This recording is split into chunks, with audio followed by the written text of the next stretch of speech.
Evangelio de nuestro Señor Jesucristo según San Mateo.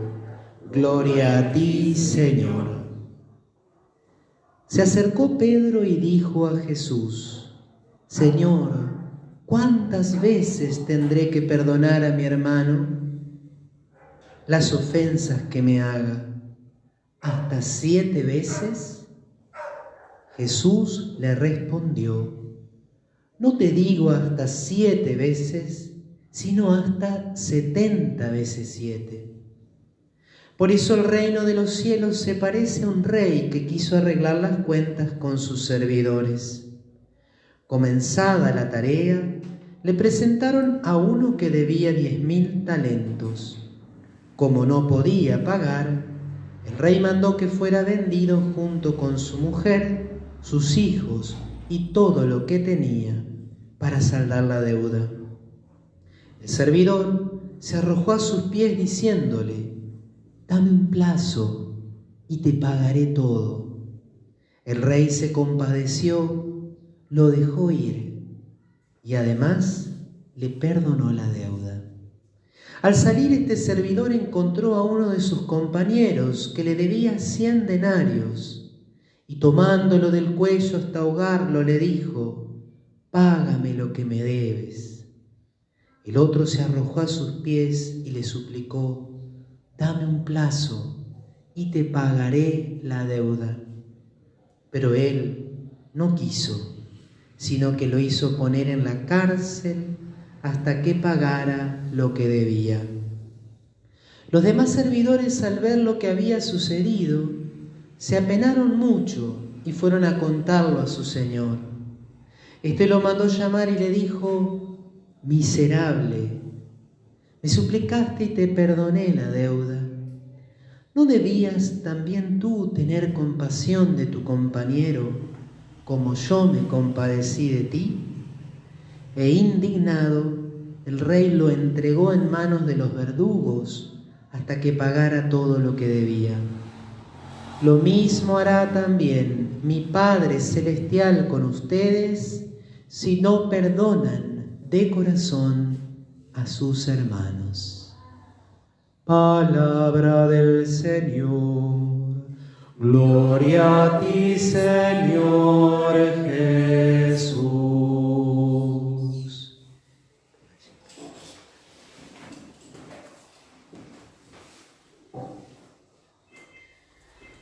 Probablemente si a nosotros nos preguntaran de qué hablaban las lecturas de la misa del domingo, la respuesta que nos surgiría de manera más inmediata y espontánea es: hablan de que tenemos que perdonar, de que tenemos que perdonar 70 veces 7.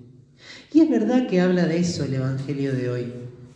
Pero antes del contenido ético, del contenido moral, del imperativo que recibimos también de parte de nuestro Dios, es necesario que nos detengamos en el primer contenido de las lecturas de este domingo, que es que Dios, el Rey eterno, el Creador, el Señor, el dueño de nuestras vidas, es un Dios bondadoso y compasivo, lento para enojarse y de gran misericordia. Porque es solamente pensando, contemplando y entendiendo que Dios nos ha perdonado primero, aun cuando nosotros tenemos una deuda infinita con Él. Solo cuando comprendemos eso es cuando nuestro corazón puede ablandarse poco a poco y disponerse a perdonar a los demás. Esto lo decía no solamente el Evangelio, sino que ya lo anunciaba el Antiguo Testamento. Probablemente tenemos a veces una imagen no del todo acertada del Antiguo Testamento, porque a veces decimos, bueno, en el Antiguo Testamento Dios se mostraba más justo, más inflexible, como más exigente, y en el Nuevo se reveló la misericordia. Pero cuando vamos al Salmo 102, que es el que leímos hoy, encontramos allí una bellísima descripción de lo que encarnaría nuestro Señor y Salvador Jesucristo, que buscó a sus apóstoles entre los pecadores, que eligió a Mateo, que era publicano, que aceptó junto a sí a esta mujer que llegó a sus pies casi al borde de ser apedreada y no la condenó, le dio una nueva oportunidad de cambiar de vida, de iniciar una nueva etapa, que recibió entre sus discípulos a tantos que habían tenido una vida desordenada. Por eso, decía el Salmo, Él perdona todas tus culpas y sana todas tus dolencias. No te acusa de manera inapelable, ni guarda rencor eternamente.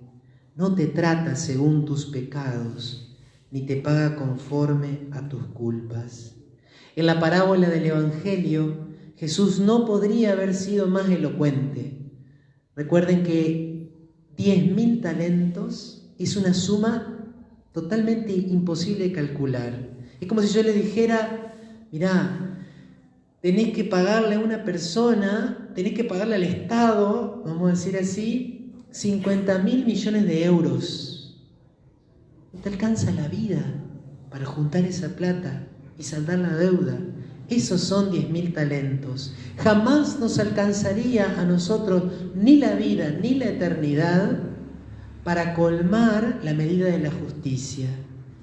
El perdón lo recibimos no porque podamos hacer méritos, sino porque Dios decide regalárnoslo cuando nos arrepentimos y cuando le decimos al Señor que tenga misericordia de nosotros. Frente a los 50.000 millones de euros que nosotros le debemos a Dios, frente a esa deuda infinita que solamente los méritos infinitos de Cristo en la cruz pudieron pagar, la ofensa que una persona te hace a vos es 100 pesos, 5 pesos, 1 peso. No sé si existe todavía 1 peso, sí, creo que sí. Ante la infinitud de la deuda de nuestro pecado ante Dios, cualquier ofensa que alguien nos hace, comparándola con la magnitud de nuestro pecado, es algo ínfimo, algo pequeño. Y esa es entonces la primera y más importante razón para perdonar. Si Dios me ha perdonado a mí, ¿quién soy yo para no perdonar al otro? Pero ciertamente hay otras razones para perdonar. Hay una razón que podríamos decir humana, afectiva y psicológica, y es que al que más daña el rencor es al que lo tiene, es al que lo lleva en el corazón. Guardar rencor en nuestra alma es como elegir llevar una mochila durante toda tu vida, una mochila que es pesada, que no te sirve para nada y que por el contrario te quita energía, ganas de vivir, capacidad de descubrir la belleza de la vida. No obstante, queridos hermanos, es bueno saber qué no es perdonar y qué sí es perdonar. Porque a veces hay personas que dicen, Padre, yo no me puedo olvidar lo que me hicieron, porque realmente el sufrimiento que me provocaron fue muy grande. Yo no puedo olvidar. Y me encanta poder decir esto con toda certeza. Perdonar no es olvidar. Perdonar es poder recordar la ofensa sin sentir odio. Poder recordar esa experiencia dolorosa que a veces te va a acompañar hasta el final de tu vida, sin experimentar deseos de venganza. Es recordar renunciando a devolverle al otro mal por el mal recibido. Y aquí quiero introducir también una segunda distinción que por lo menos a mí me ha ayudado mucho y a muchas otras personas también les ha ayudado. Perdonar no es lo mismo que reconciliarse, porque siempre el Señor nos invita a perdonar, pero no siempre es posible ni conveniente la reconciliación. A veces no es posible reconciliarse porque la otra persona no quiere reconciliarse. A veces no es posible reconciliarse ni es conveniente, porque la otra persona ponía en peligro nuestra vida física o incluso nuestra vida espiritual. Y yo puedo perdonarlo al otro, pero por amor a Dios, por un sano amor a mí mismo y por fidelidad a la palabra de Dios, elegir mantener distancia. Lo perdono, pero no puedo volver a estar cerca de esa persona que puede seguir dañándome y que incluso en alguna oportunidad hasta podría alejarme definitivamente del cielo. Entonces, perdonar no es olvidar. No está en nuestras manos olvidar el sufrimiento que nos pueden haber provocado. Perdonar es poder recordar sin guardar odio y sin tener deseos de venganza. Y no es lo mismo perdonar que reconciliarte. Siempre sos invitado a perdonar, aunque algunas veces no sea posible ni conveniente reconciliarte. Perdonar es estar dispuesto a hacer el bien, estar dispuesto a ayudar si es necesario y del modo que Dios te lo permita a aquel que te hizo daño. ¿Cuál es la primera forma que tenemos de ayudar al que nos dañó? La oración. Por eso, qué ejemplo grandísimo nos ha dado Jesús, que cuando estaba colgado en la cruz, rezó por sus verdugos. ¿Y quiénes son los verdugos de Jesús? Todos nosotros, porque nosotros con nuestros pecados somos la causa de su dolor y de su sufrimiento. Cristo en la cruz expresa perfectamente el perdón, porque le dice el Padre, Padre, perdónalos, porque no saben lo que hacen. Y cuando yo siento que en mi corazón hay mucho dolor todavía, ¿cómo puedo ir logrando cada vez más dar el paso del perdón? Mirando la cruz y rezando del mismo modo que lo hizo Cristo.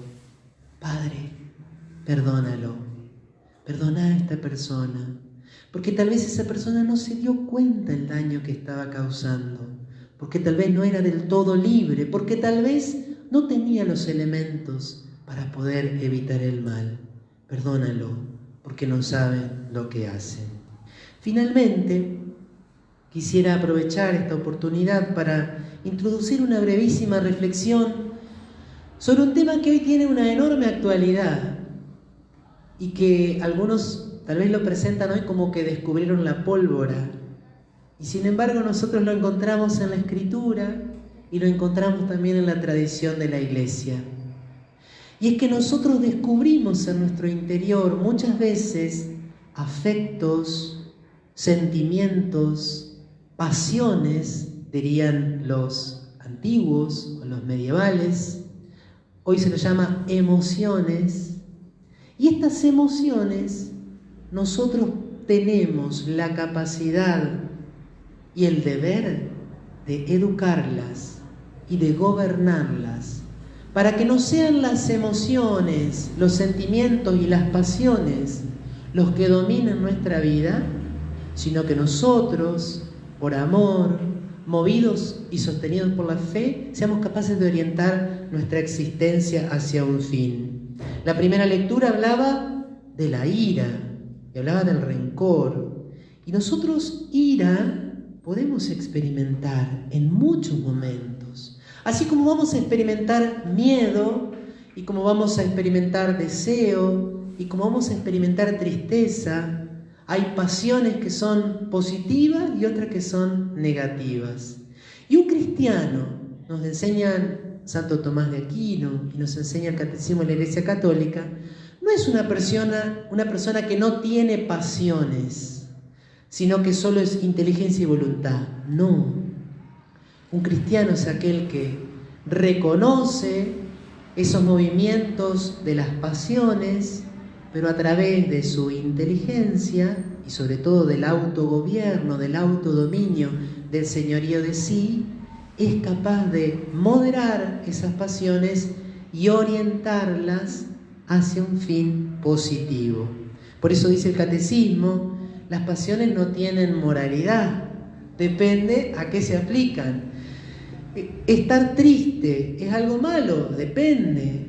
Si te produce tristeza el pecado, esa tristeza es una tristeza que viene de Dios. Sentir ira es algo malo, depende. Jesús experimentó ira. Los santos a veces experimentaban ira. El problema no es sentir, sino el objeto por el cual sentimos y después cómo nosotros elegimos gobernar esas pasiones. De modo que no es lo mismo sentir que consentir. Y aquí viene entonces toda la tarea autoeducativa que estamos llamados a realizar. Bueno, a esto, que lo decía la Escritura, que lo vivieron los santos, que lo expresó con tanta claridad Santo Tomás de Aquino, que lo dice el Catecismo de la Iglesia Católica, muchos hoy lo enseñan nuevamente como inteligencia emocional. ¿Qué significa la inteligencia emocional? Ser consciente de mis emociones y no permitir que mis emociones me dominen, y ser capaz también de promover emociones positivas que me ayuden a vivir. Con un lenguaje nuevo, en el fondo, es lo mismo que nos ha enseñado con tanta sabiduría siempre la Iglesia. De modo que el cristiano es alguien que hace el bien apasionadamente, que busca el bien no de un modo frío y de un modo así como automático ni mecánico, sino con todos los dinamismos de su persona. Así como hay hoy tantos que son apasionados para hacer el mal. ¿Cuántas veces vemos que aquellos que difunden las ideologías y la cultura de la muerte le ponen tanta energía, tanta fuerza? Nosotros tenemos que pedirle al Señor que podamos ser apasionados, jugados, entregados, poniendo, como decimos a veces, toda la carne al asador para la búsqueda del bien, para la promoción del bien, en servicio del bien. Para eso entonces cada uno está llamado a conocerse, conocer nuestro defecto dominante, que muchas veces tiene que ver con alguna pasión que se desordena, trabajar sobre el defecto dominante, conocer también cuáles son esas cualidades que con la ayuda de la gracia y también del ejercicio de la virtud, nosotros podemos orientar para la gloria de Dios, y por supuesto esto va a redundar en el servicio de los hermanos. Demos gracias entonces a nuestro Señor Jesucristo, ese Rey que desde lo alto de la cruz nos alcanzó el perdón de nuestros pecados, ese Jesús que nos dio y que nos sigue dando siempre una nueva oportunidad. Pidamos la gracia de poder perdonar de corazón. Quizá venimos a esta misa y tenemos algún dolor muy grande o un dolor chiquito, cada uno lo sabe. Hoy nosotros en la misa, junto al pan y al vino, y también cuando el sacerdote eleva el cuerpo y la sangre del Señor, tenemos la oportunidad de hacer lo mismo que hizo Cristo de lo alto de la cruz. Rezar por aquellas personas que, sabiéndolo o no, nos dañaron en algún momento de nuestra vida. Y pidámosle al Señor que podamos ser santos, que podamos luchar apasionadamente por conquistar la santidad, conquistar el cielo y conquistar almas para Él y para su reino. Que la Virgen María, como mamá, como maestra, como educadora, como modelo, nos ayude a ir por este camino. Creo en Dios, Padre Todopoderoso,